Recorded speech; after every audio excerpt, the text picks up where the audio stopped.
Nah,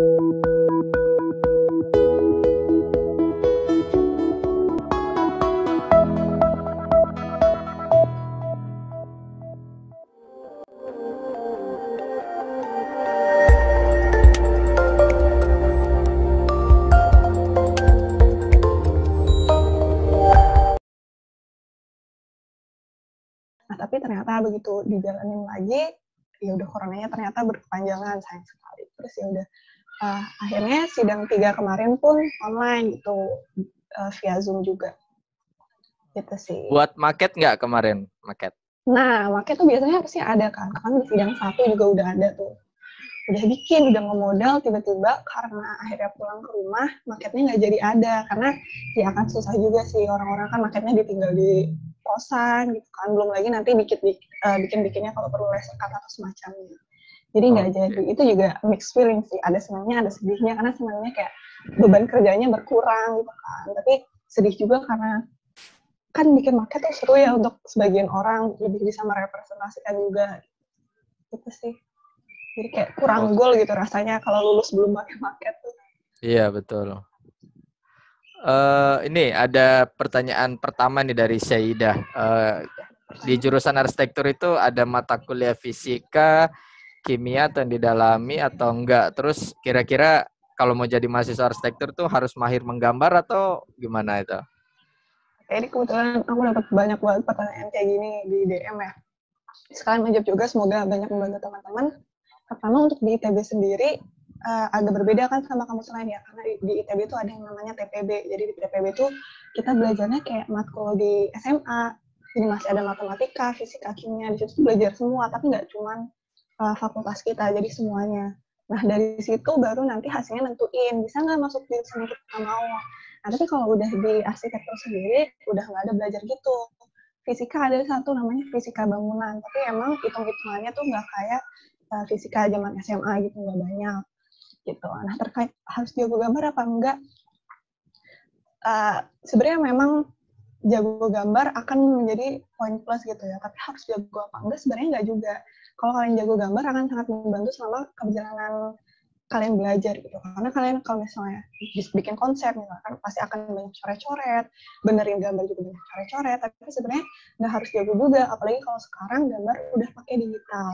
Kalau di TB sendiri tuh manual, gambar manual cuman di tingkat pertama arsitektur, begitu masuk tingkat selanjutnya udah pakai digital gitu. Jadi nggak harus jago, tapi ya bagus juga kalau jago gitu, jadi lebih mudah. Oke. Berarti relatif ya, artinya banyak juga kok yang belum tidak mahir gambar tapi dia juga sukses juga di arsitektur ya. Iya banyak juga, walaupun pasti ada minder-mindernya ngeliat teman-teman jago, tapi sebenarnya kita pas tingkat pertama tuh ada juga pelajaran namanya teknik presentasi, itu diajarin gambar-gambar dasar kayak nulis huruf teknik, terus bikin garis semacamnya gitu. Oke, mungkin teman-teman sudah pada penasaran nih. Jadi saya kasih kesempatan buat Mbak Dea untuk presentasi karya terbaiknya, karya ibaratnya masterpiece untuk tugas di S1 arsitekturnya. Silahkan Mbak Dea. Oke.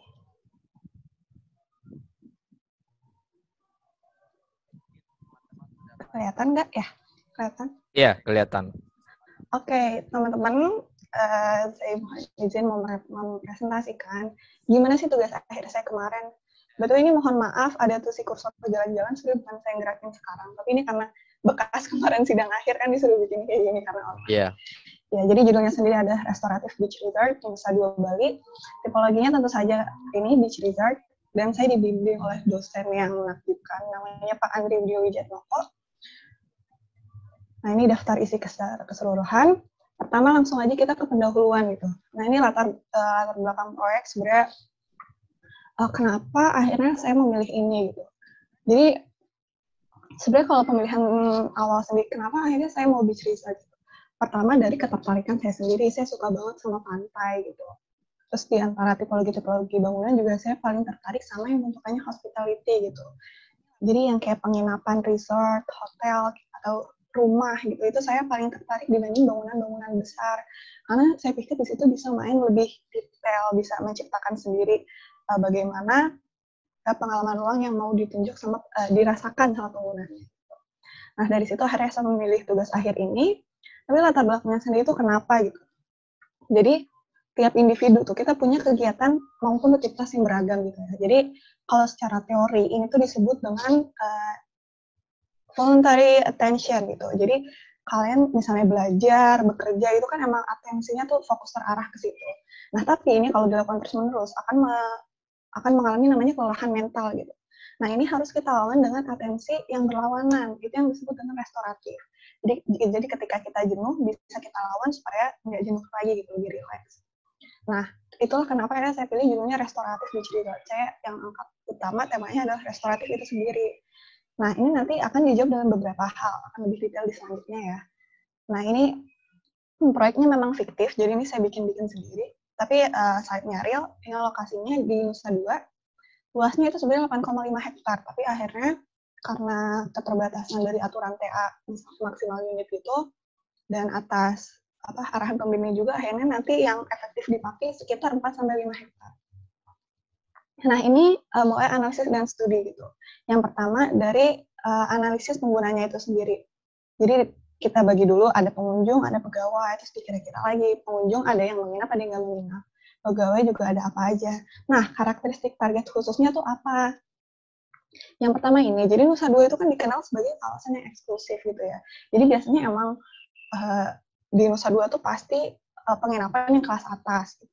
Nah, makanya di sini target pengunjungnya yang budgetnya tinggi dan punya gaya hidup high class. Terus waktu liburannya tidak lama, karena biasanya waktu liburan tidak lama tuh cenderung menetap di suatu hotel yang mahal.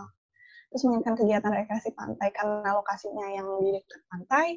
Terus menginginkan pembelajaran budaya Bali supaya tetap ada identitas Balinya. Mengutamakan kenyamanan, kesan private, suasana berbeda dari kota, dan pernikahan bersuasana pantai. Nanti ini akan dijawab.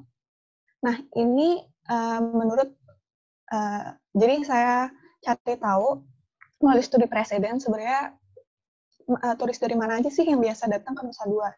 Nah, ini saya dapat jawabannya ada Belanda, Rusia, Jerman, Jepang, Prancis, Amerika, dan Inggris. Nah, dari turis-turis ini saya cari lagi karakteristik khususnya gimana. Itu saya cari di paper. Terus ada nih ini karakteristik khusus dari tiap-tiap turis tersebut. Nah, selanjutnya ini analisis kegiatan. Jadi pengunjung tadi dibagi lagi kalau misalnya check-in, kalau menginap mereka akan melihat apa saja, kalau rekreasi apa saja. Terus pegawai juga itu nanti gunanya untuk tahu sirkulasinya bagaimana yang efektif kayak gitu. Nah, ini untuk analisis tapaknya. Jadi Nusa Dua ini ternyata dia sudah jadi kawasan beach resort terencana. Ini sudah ada mulai tahun 1971 di bawah arahan Bali Tourism Development Corporation. Nah, karena master plan ini, akhirnya sepanjang jalur Nusa Dua tuh udah jadi rekreasi penginapan gitu. Nah, itulah kenapa dari area Nusa Dua ini jauh ke fasilitas rekreasi yang lain. Ya, di sini saya bikin visualisasinya. Jadi kalau misalnya ini lokasi site-nya di sini, ke tempat kayak pura, GWK, bandara, pelabuhan, pantai, dan bahkan kota Denpasar sendiri itu cukup jauh. Itulah kenapa nanti akhirnya saya perlu wadahi dengan fasilitas yang lengkap. Nah, terus kalau kita lihat juga dari masyarakat lokalnya itu sendiri, jadi kebetulan di Nusa Dua juga kemarin sempat ada proyek yang tetanggaan sama site saya ini, itu kena demo warganya gitu, karena mereka minta kuota pekerjaan bagi masyarakat lokal. Jadi saya harapkan juga di sini nanti resortnya bisa mewadahi mereka gitu. Nah, selanjutnya dari tingkat kebencanaan sendiri, di sini juga saya dapat datanya dari ini statistik potensi desa Provinsi Bali. Nah, kebetulan untuk Nusa Dua sendiri memang tingkat kerawanan bencananya itu sedang. Nah, ini untuk analisis mikronya. Jadi ini bisa dilihat site-nya yang 8,5 hektar. Ini view utamanya dari sini, terus ini sunpadnya, ada view pantai, dan view ke yang lainnya. Dan ini ada sunpadnya, visualisasi sunpad yang saya buat.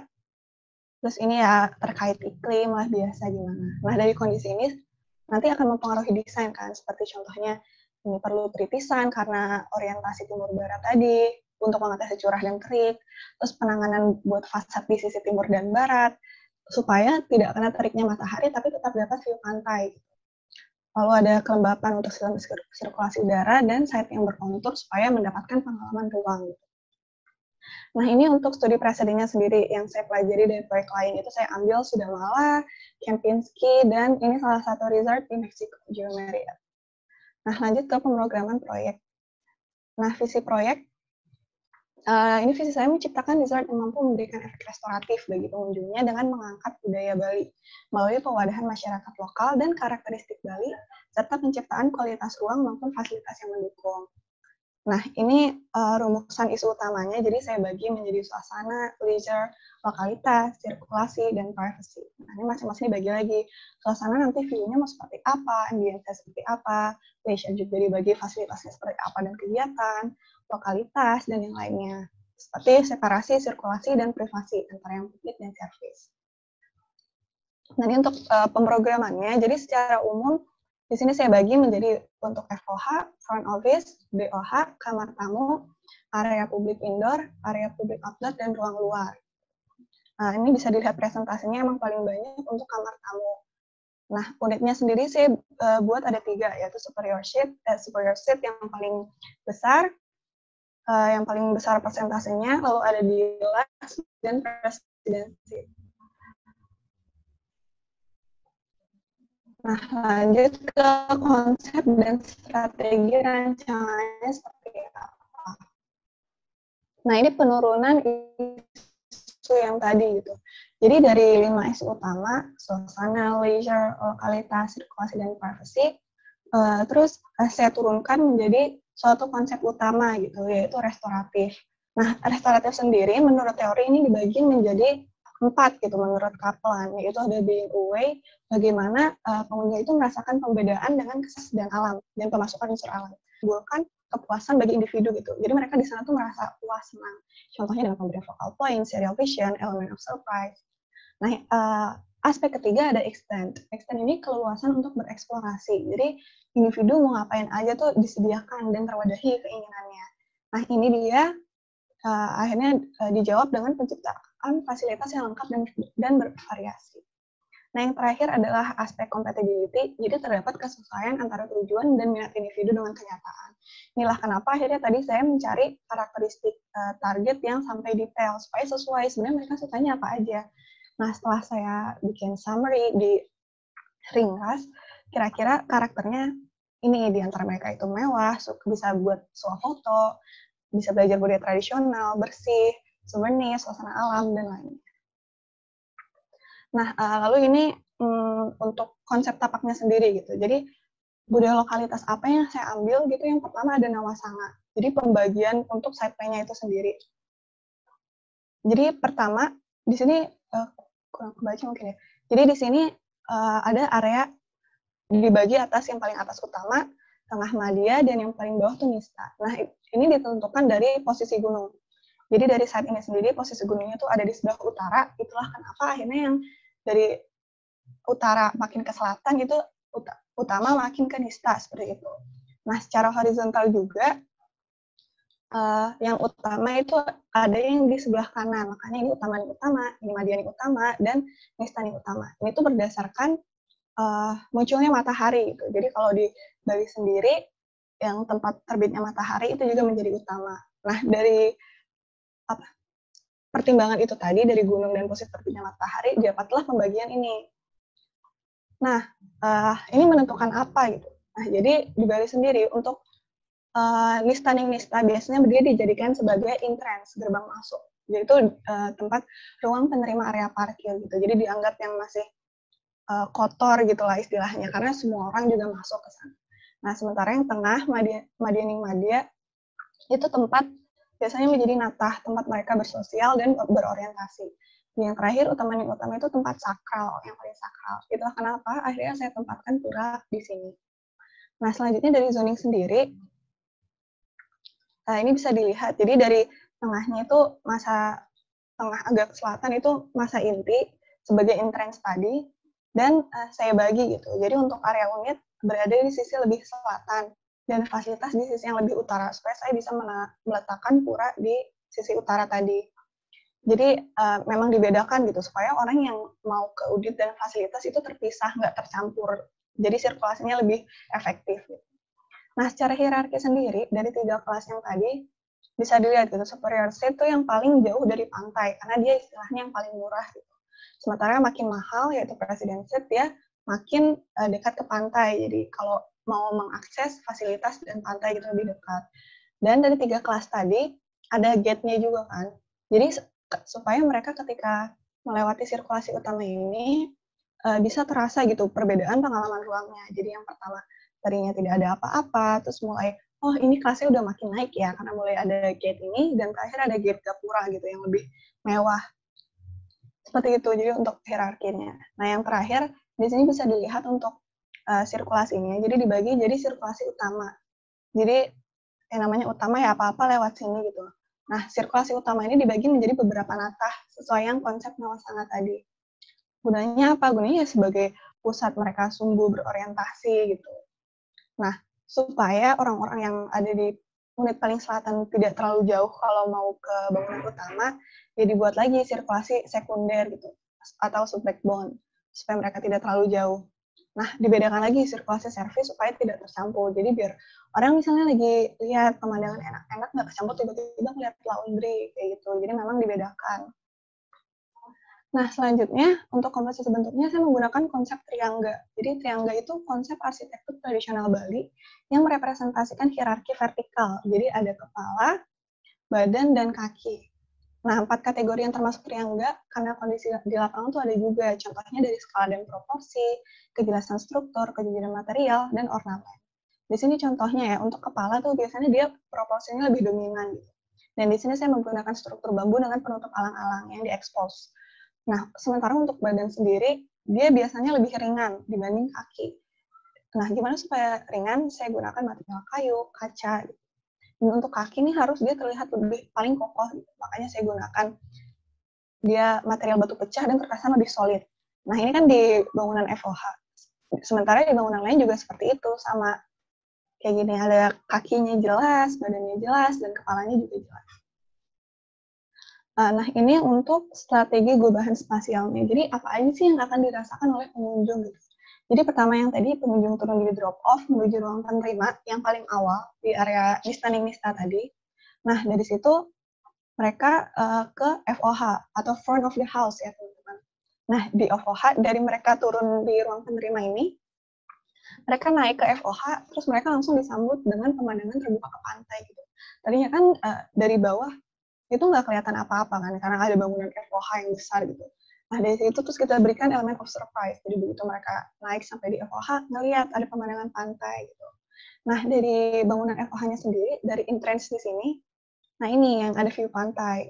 Makanya kolam juga akses-akses yang publik, kayak misalnya ini kolam, terus ini restorannya, terus ini lunch, tempat mereka nunggu, itu semua punya pemandangan ke pantai. Nah, terus yang bawah apa Kak? Kan dia solid, nggak kelihatan apa-apa. Nah, itu akhirnya digunakan sebagai BOH yang emang nggak perlu pemandangan dan lebih baik memang disembunyikan kayak gitu. Jadi kayak ruang genset, terus parkir bagi car buat mereka bersirkulasi, itu ada di bawah semua. Nah, udah dari FOH langsung ke sirkulasi utama tadi, melewati ada beberapa natah-natah. Di situ mereka bisa menuju ke fasilitas maupun unit. Nah, ini ada contoh natah fasilitas, terus untuk nanti lanjut ke fasilitas apa yang dimau, entah spa, beach club, atau wedding, atau ke unitnya masing-masing, yang entah melewati gate unit atau tidak, tergantung kelas unitnya sendiri. Nah, di unit itu sendiri, begitu masuk, semua bedroom juga harus memiliki pemandangan ke pantai gitu, karena memang itu yang dijual. Jadi ketika pengunjung beristirahat, ya bisa sambil melihat pemandangan pantai. Nah, lanjut ke selubung bangunannya seperti apa. Jadi di Bali itu kan memang mereka sangat menghargai alam gitu. Itulah kenapa akhirnya material yang digunakan juga material-material yang alam gitu. Jadi pengunjung juga bisa merasakan rasanya ada di Bali dan melebur dengan alam supaya beda dengan kejenuhan di kota gitu. Nah, ini pengaplikasiannya ada apa aja? Ada batu granit untuk di area plafonnya FOH, terus ada kayu, cat yang berwarna natural, batu paras, batu pecah, andesit, bambu, dan alang-alang, pokoknya yang berbau alam-alang. Nah, ini juga untuk skema sirkulasi udaranya ya, jadi memang digunakan gimana caranya supaya tetap ada udara, dapat pemandangan, tapi juga tidak terlalu silau gitu.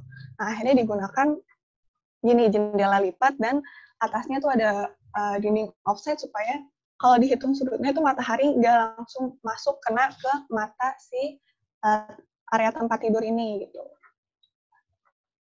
Nah, lanjut untuk strategi respon isu tapaknya gimana? Yang pertama dari meshing dan orientasi. Jadi di sini seluruh meshing berorientasi ke pantai. Posisi antar meshingnya juga dibuat tidak menghalangi satu sama lain. Jadi ini side-nya tuh sangat berkontur ya. Kalau misalnya, jadi perbedaan dari titik tertinggi ke titik terendah itu 40 meter. Nah, makanya itu juga yang membantu jadi antar meshingnya tidak menghalangi satu sama lain. Dan yang terdekat pun kayak contohnya nih, yang baris ini dan yang ini, itu dibuat berselang-seling supaya masing-masing nggak kehalang bangunan lain untuk melihat pantai. Dan semuanya juga orientasi utamanya ke arah pantai. Nah, fasilitasnya sendiri untuk menjawab yang sebelumnya dikatakan ya, jadi jauh kemana-mana. Jadi emang disediakan lengkap dan bervariasi, mengingat jarak saya dengan lokasi sekitar itu jauh. Gitu. Karena ada juga pura sehingga proyek ini ramah untuk mewadahi warga lokal ketika mereka bekerja butuh ibadah gitu. Nah, rencana tapak juga tadi kan mengikuti konsep tradisional Bali berupa nawasana. Jadi ada apa aja tuh, ada gym, hall, ada balai yoga, spa, pura, wedding chapel, dan beach club di sini. Lalu strategi integrasi struktur ini biasa sih sebenarnya FOH. Sebenarnya secara umum mereka pakai struktur posiliental biasa, pakai beton dan bata untuk dindingnya. Nah, tapi untuk atap FOH dan wedding chapel supaya lebih menarik perhatian itu menggunakan struktur bambu yang diekspos gitu. Jadi lebih kelihatan megah gitu. Nah, selanjutnya strategi integrasi sistem air. Jadi untuk utilitasnya sih. Jadi ada air bersih gimana, air kotor gimana. Jadi ini dibagi dua skema pemipaan gitu ya. Jadi yang pertama itu yang sisi bawah ini menggunakan pompa. Kenapa? Karena saya di sini menggunakan sistem gravitasi. Nah, sistem gravitasi ini sendiri tuh minimal dia bisa menggunakan gravitasi itu kalau nggak salah dia sampai ketinggian sekitar 10 meteran ya kalau nggak salah. Saya lupa udah agak lama. Tapi ya gitu, jadi setelah dihitung, inilah yang ditentukan akhirnya membutuhkan pompa tuh sampai sini, dan yang paling bawah bisa langsung menggunakan gravitasi, termasuk fasilitas-fasilitas. Untuk air kotornya sendiri ini menggunakan sistem biotek. Ini kira-kira bagaimana jalur keresapan sisanya dari antar unit disambungkan ke jalur-jalur utama itu tadi. Nah, ini untuk skema pengairannya.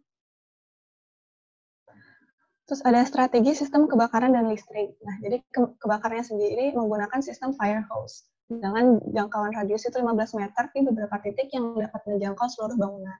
Ini ada contoh titik-titiknya, jadi dimanapun masih aman dari kebakaran. Nah, untuk listrik sendiri ini bisa dilihat ya. Jadi dari PLN itu sendiri nanti masuk ke kubikel, trafo, LVN, SB, itu nanti baru masuk ke distribution house nih. Di beberapa titik yang DB ini dari powerhouse, terus baru disalurkan ke masing-masing unit. Nah, ini selanjutnya udah mulai masuk ke perancangan sih gambar kerja. Nah, ini contoh site plan-nya. Jadi ketika bisa dilihat ya, semuanya berorientasi ke pantai, terus penuh dengan buffer alias penghijauan. Nah, itu untuk potongan tapaknya menunjukkan kalau mereka tidak saling menghalangi gitu satu sama lain. Nah, ini untuk ground plan, bisa dilihat itu dari masuk ke meshing utama, terus jalan sirkulasi utama, ke fasilitas-fasilitas, atau ke unit masing-masing. Nah, masuk ke bangunan pertama yaitu FOH, atau front of the house. Nah, ini denahnya sih, jadi mungkin buat nunjukin aja ya, kalau ini masuk ke sini terus langsung disambut sama pemandangan pantai di resepsionis. Jadi mereka misalnya sambil nunggu, itu bisa sambil melihat pemandangan. Nah, ini untuk yang denah lower ground-nya, itu bagian BOH, makanya ada ruang karyawan, terus ada front office, ground tank, dan semacamnya. Nah, ini untuk dari tampaknya sendiri. Nah, bisa dilihat ya, apa tadi namanya? Kepala badan kaki komposisinya. Ini sama. Nah, ini untuk potongannya sendiri. Nah, ini potongan prinsip. Jadi, nunjukin dari struktur bambu, dialirkan lanjut ke beton dan sampai bawah ke fondasinya. Nah, Nah, ini contoh rendernya ya di front of the house. Ini di area luarnya, itu resepsionis. Dan lanjut ke unit pertama, yaitu superior